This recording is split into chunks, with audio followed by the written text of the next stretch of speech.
Hi, it's Mark from Remarkable Speaking. I'm here with Wil Seto of Insync Physio in Vancouver. And today we're going to talk about arm pain coming from your neck.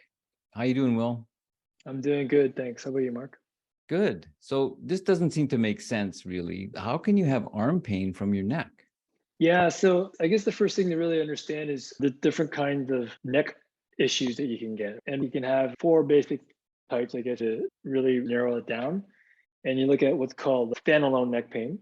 So you have this type of non-specific neck pain that doesn't affect anything else. And so you have this pain that's happened, whether it's like a traumatic injury, or something like that, or you wake up in the morning and you sleep wrong on it, and you kind of have this neck pain that you're experiencing.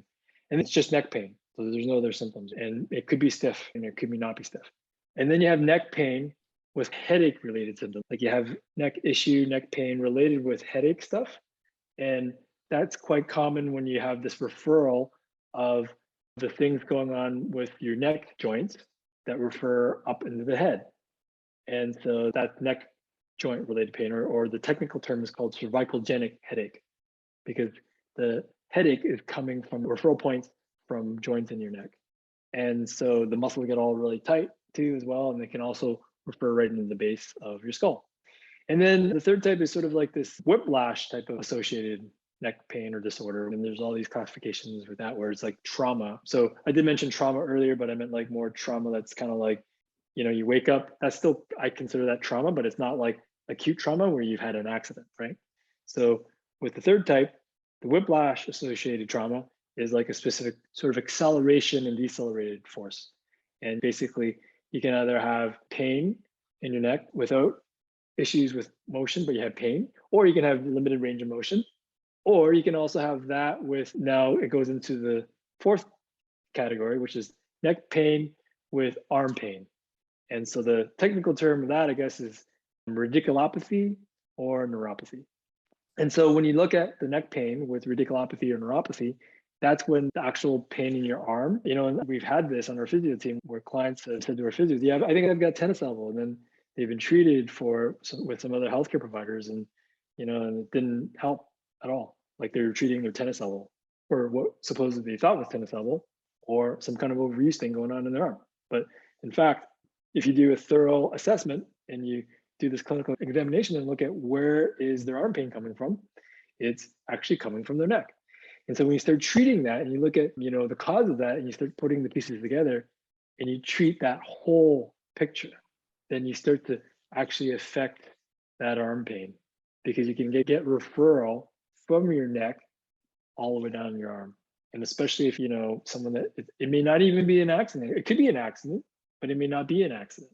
And it may be like something that's just gradually happened over time. So I can think of a client that one of our physios had, who said, yeah, like they were talking about this patient that had arm pain. And they said, yeah, the other healthcare provider was basically treating them for tennis elbow and it just wasn't getting any better. Well, it's because it wasn't really tennis elbow, is what she told me. And started treating this client for their neck issue. And within a few treatments, their arm pain was dissipated from like an 8 out of 10, which they would feel, to like a 3 out of 10. It's a process, because these things developed over time for this person. And it was something that wasn't just over like a traumatic incident. And this person didn't have any issue with them to begin with. I mean, like traumatically speaking. They did have other sort of repetitive stuff going on because they were on the computer a lot, and they did some sports that probably wasn't super helpful, like boxing, but never had an injury that they could remember. So the proper diagnosis or the proper assessment of what's causing the arm pain is really important, is the first step. So as an athlete, can I diagnose this myself? Is there something that's obvious that you could point to and say, well, this is often what it feels like that's different than just regular tennis elbow or arm pain that would indicate it's, or do I have to come and see you really to get the testing done to find out? No, that's a good question. So I think one of the biggest things is like, you can confuse it. It's very confusing because you're like, oh yeah, it hurts, because sometimes that area, it becomes more sensitive. So you have this sensitization of that arm. So that's why it legitimately feels like it's just arm pain, and you may not actually have neck pain. Like it just may be neck stiffness until we start poking around in there and be like, oh yeah, my neck hurts a little bit. It hurts a little bit there. And so some of the things that you can sort of just rule out quickly for yourself is you can just do a lot of like resisted testing. So if it's like a tennis elbow thing, you know, like aside from the fact that it feels more sensitive and it's a little bit sore, like with this person, it was interesting because there's like two things really hurt it the most. Like doing weighted chin ups and doing push-ups. And so, oh, that's interesting. So then I was thinking, yeah, it could be maybe like something related locally around that area of their arm. But then when I actually put them through the test, which you can do on your own or an athlete can do on their own, like just test yourself, do some simple wrist resistance testing with the arm bent, arm straight, and then do what I call like sort of the peace symbol with the arm straight and then resist, and then do that with it bent. And if you're getting the reproduction of that pain that you're experiencing when it's sort of that, yeah, when you touch it, then that's usually a good indication. Oh yeah, maybe there's something going on because that's actually testing the structures related to tennis elbow. So I don't know if that helps as a sort of an initial thing, because that is actually a really quick test that you can do. Because sometimes if you just touch it, it can be sensitive. But if you're doing specific things to test for if it's sore and weak, then it could be maybe a tennis elbow thing. But if it's just weak and it's not sore, then it might not be.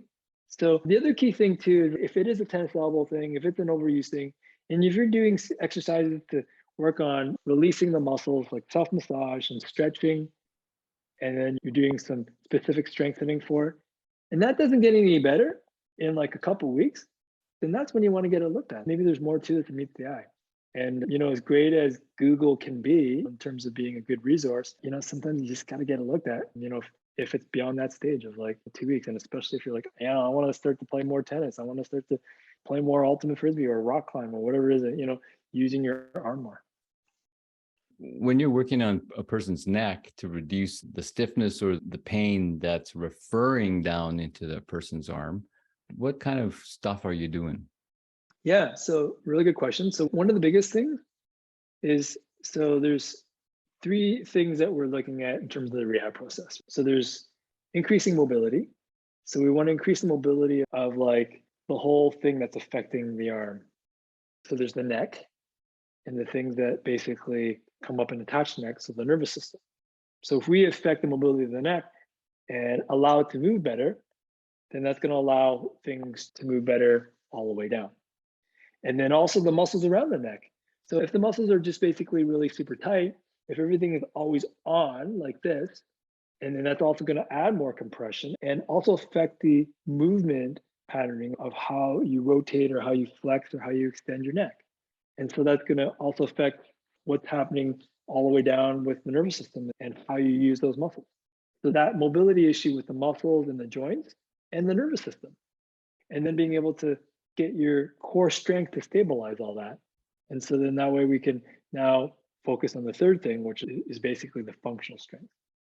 So really getting in there and mobilizing and increasing mobility is one of the first key things to start. There you go. If you suspect or been told you got arm pain and it's not going away because you're doing the right things to heal it, come into Insync Physio and get it looked at. It might be something else. It could be referred from your neck, for instance. And this is pretty common, I'm guessing. Is that accurate, Will? Yeah, it's actually very common. I can't give you the exact percentage, but our physio team, we see it a lot. There you go. You want experts helping you out? They can diagnose this and get you on the right path so that you're feeling better and can get back to your sports sooner rather than later. Insync Physio, you can book at insyncphysio.com, or you can call the Vancouver office at 604-566-9716 to book, or in North Burnaby, 604-298-4878. Get in there. Thanks, Will. Thanks, Mark.